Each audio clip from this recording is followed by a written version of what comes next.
booktube. I figured before my weekend goes poof, my days off go poof, I would actually get one more video filmed. So I'm going to do the page 112 tag, which is my second time doing it.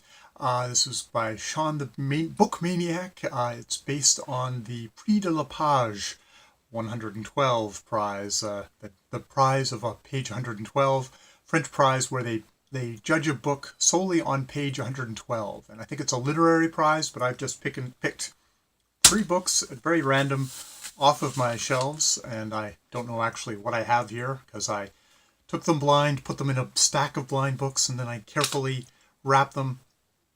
We'll see exactly how anonymous it is, but it's just my way of trying to make it as my own expectations coming in will be as zero as possible, and we'll read page 112 together. I'll give you my thoughts, and you can listen to me and judge your own thoughts before we then reveal the 3 books. So, without further ado, let's start off with page 112 on book number 1. So, like page 112. The good and great Lord Camin, rod master of the keen gatherer, conveys herewith his judgment to Nift the Northern, known as Nift the Lean and Nift the Nimble, and to Barnar the Chilty, called Barnar Oxback and Barnar Hammerhand. This is the judgment of Lord Camin, that you are both egregious felons, remorseless reprobates, and sneaking thieves, that you have entered the city of Kine Gatherer and moved through the bailiwicks thereof in pursuit of criminal aims, that you were taken in possession of a tool of criminal thaumaturgy, that you have merited death. You are permitted final remarks. Do you wish to say something? I wish to say 3 things, I answered. Speak them, said the bailiff. First, I cried, I wish to express my regret that I did not have more than a week in the city, for then I would have given you all kindmen bigger horns than your cattle have. Alas, I have cuckolded scarcely more than a dozen of you. I would have worked faster, but you, kind woman, smell so much like stockyards that I could stand only to serve 2 or 3 of you a day. Nobody in the audience seemed to like this much, but on the other hand, they didn't get very excited either. Justice is harsh there, and they're generally probably old hands at hearing last remarks. Secondly, I said, I want to share with you all my conviction that the good and great Lord Camin is a wart-peckered, dung-munching cretin whose great wealth is a ludicrous accident, whose only talent is for vigorous self-abuse with either hand, and all whose living relatives resemble toads so strongly that I wonder they can look at each other with straight faces. They seem to enjoy that somewhat more. Here and there, amplifications were gleefully shouted. They are a tough folk, law-abiding, but not overawed by authority. In fact, they're not hard to like, for somebody in freer circumstances, that is. Thirdly, I said, let me convey my fascination with Kine Gatherer as a whole. I would not have believed so large a city could have been built up from nothing more than cowflop and clods. This made some mad. And thus it goes on. So, Nift the Lean, as the thing says, by Michael Shea. I wonder why I picked that one up. So that's the first one. Definitely, it's got a vigorous feel to it. I quite liked some of the language, some of the insults there. Sort of having it in first person, I think, was actually not a bad thing for stuff like that. This is definitely not high fantasy. It's definitely more your kind of just rough and ready sword and sorcery, which I actually do enjoy. All right, let's go for number 2.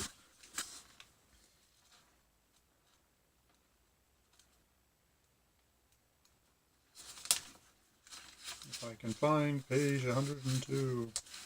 Okay, page 102. A wind rustled through the birches, blowing up from the pale undersides of the leaves, and it caught in Camelia's dress and billowed it out like a white balloon. She laughed and smoothed it down quickly, only to have it blow out again. The two of us walked near the shore, in the shallows, barely covering our feet. The sun shimmered off the lake in bright waves. It didn't look like a real lake, but a mirage in the Sahara. Henry and Francis were further out, Francis talking, gesticulating wildly in his white robe, and Henry with his hands clasped behind his back. Satan listening patiently to the rantings of some desert prophet. We walked a good distance around the lake's edge, she and I, then started back. Camelia, one hand shading her light dazzled eyes, was telling me a long story about something the dog had done, chewing up a sheepskin rug that belonged to the landlord, their efforts to disguise and finally to destroy the evidence. But I wasn't following her very closely. She looked so much like her brother, yet his straightforward, uncompromising good looks were almost magical when repeated, with only slight variations in her. She was a living reverie for me. The mere sight of her sparked an almost infinite range of fantasy, from Greek to Gothic, from vulgar to divine. I was looking at the side of her face, listening to the sweet, throaty cadences of her voice, when I was jolted from my musing by a sharp exclamation. She stopped. "What is it?" She stared down at the water. "Look." In the water, a dark plume of blood blossomed by her foot. As I blinked, a thin red tendril spiraled up and curled over her pale toes, undulating in the water like a thread of crimson smoke. "Jesus, what did you do?" And thus it stops from there. Well, I like that. It's interesting how that read a lot smoother than the kind of faux fantasy intonings of the first one. So I quite like that. We're getting kind of this lovely beach scene, and then we suddenly, at the end there's like, she's in the water. There's a sudden dark plume of blood blossoming by her foot, and a red tendril spiraling up and curled over her pale toes, undulating in the water. It's I quite like that. That's like, okay, we've got this kind of beautiful scene. There's the talk of kind of like from Greek to Gothic kind of literature, but then we've got the undertone of menace. So yeah, that was quite good. I quite enjoyed that one. It does actually kind of put the first one into a bit more contrast. All right, page 112 of the last one, which is not actually that long of a book, so this is going to be more almost in the middle of it. All right, page 112. Here I'm going to start. Okay, but it was the work of the first two lines. But it was the work of the first two lines that interested me. The forces of the Ugggh, a great horde of savage Sagoths and primeval cavemen, were working their way up the steep cliff face. Their agility but slightly less than their captors, I think that should be their agile, but they were agile, but slightly less than that of my captors, who had clambered so nimbly aloft, even he who was burdened by my weight. As the attackers came on, they passed occasionally wherever a projection gave them sufficient footfall, and launched arrows and spears at the defenders above them. During the entire battle, both sides hurled taunts and insults at one another, the human beings naturally excelling the brutes in the coarseness and vileness of their vilification and invective. The firing line of the brute men wielded no weapon other than their long fibre nooses. When a foeman came within range of them, a noose would settle unerringly about him, and he would be dragged, fighting and yelling, to the cliff top, unless, as occasionally occurred, he was quick enough to draw his knife and cut the rope above him, in which event he usually plunged downward to a no less certain death than that which awaited him above. Those who were hauled up within reach of the powerful clutches of the defenders had the nooses snatched from them and were catapulted back through the first line to the second, where they were seized and killed by the single expedient of a single powerful closing of a mighty fangs upon the back of their necks. But the arrows of the invaders were taking a much heavier toll than the nooses of the defenders, and I foresaw that it was but a matter of time before Uggh's forces must conquer, unless the brute men changed their tactics or the cavemen tired of battle. So, obviously, come in the middle of a battle line. I'm going to try that first paragraph again because I had horrible time actually reading it. But it was the work of the first two lines that interested me. The forces of the Ugghh, a great horde of savage Sagoths and primeval cavemen, were working their way up the steep cliff face, their agility but slightly less than that of my captors, who had clambered so nimbly aloft, even when he who was so burdened by my weight, even he who was burdened by my weight. I think that was just my poor reading, but definitely the first one is the most flowing of the three. So of the second one was the most flowing of the three. So the first one's obviously sword and sorcery. The second one, savage cavemen and Ugghh. So we're in some kind of a fantasy science fiction-ish world there. Fantasy science fiction, perhaps on Mars, maybe. Who knows? And the second one, definitely kind of more of a literary novel, much more smooth writing that I preferred. I think I would definitely pick number 2 first as my first choice. And I don't know, of the next two were I get the sense that the number 2 is probably very I've got a quite suspicion of who that is, and that it's very much more kind of a straightforward fantasy novel, fantasy science fiction novel, SF, Star Trek, Star Wars kind of a thing. Maybe ripped off from Star Wars. Star Wars may have ripped off from here or taken inspiration. So between those two, maybe I'd go with the first one first, and then the third is my final one. I don't think I was as much of a on the last one. I definitely had. So, So, number 1 is Michael Shea, Nift the Lean, and this is Nift the Lean, Raiders of the Infernal Domain, and yes, it's got one of those awesome pulp covers that you gotta like. So, follow the adventures of Nift the Lean, the master thief whose felonious approbations and larcenous skills will lead you through Stygian realms to challenge your most lurid fantasies and errant imaginations, places where horror, harm, and long eerie calms flow past the traveler in endless, unpredictable succession. Travel with the man whose long, raw-boned, sticky fingers and stark length of arm will lead you down to the vermiculous grottos of the demon sea, to stand beneath the subworld's lurid sky and battle monsters who seem the spiritual distillations of human evil itself. We invite you to the very gates of hell and beyond. Come, if you dare.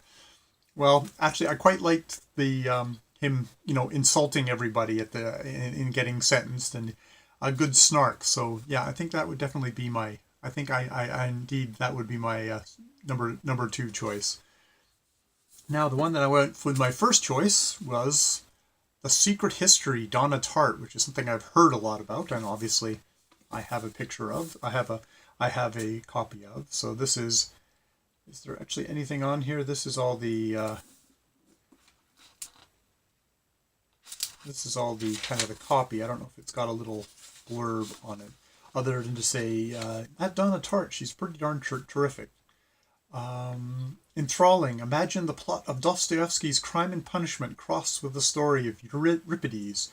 Bacchus set against the backdrop of the Bret Easton Ellis Rules of Attraction, and told in the elegant ruminative voice of Evelyn Waugh's Brideshead Revisited, forceful, cerebral, impeccably controlled, ferociously well-paced, a remarkably powerful novel. Ugh, I almost don't want to read it, but actually, yeah. This would be my first choice. Is it's nice to see. The good thing about this thing is you actually gives you a taste of the actual prose versus going, oh yeah, I have that book. It's like, oh, actually, that read well, and I quite like that. And the last one, my number 3, which might be sad to some of you Edgar Rice Burroughs fellows out there, is Pellucidar, which is indeed another one of his. Oh, it's Thrilling Adventures Inside the Hollow Earth.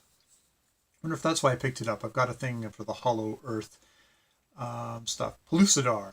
In the incredible world inside the Earth, David Innes discovers a new frontier for mankind.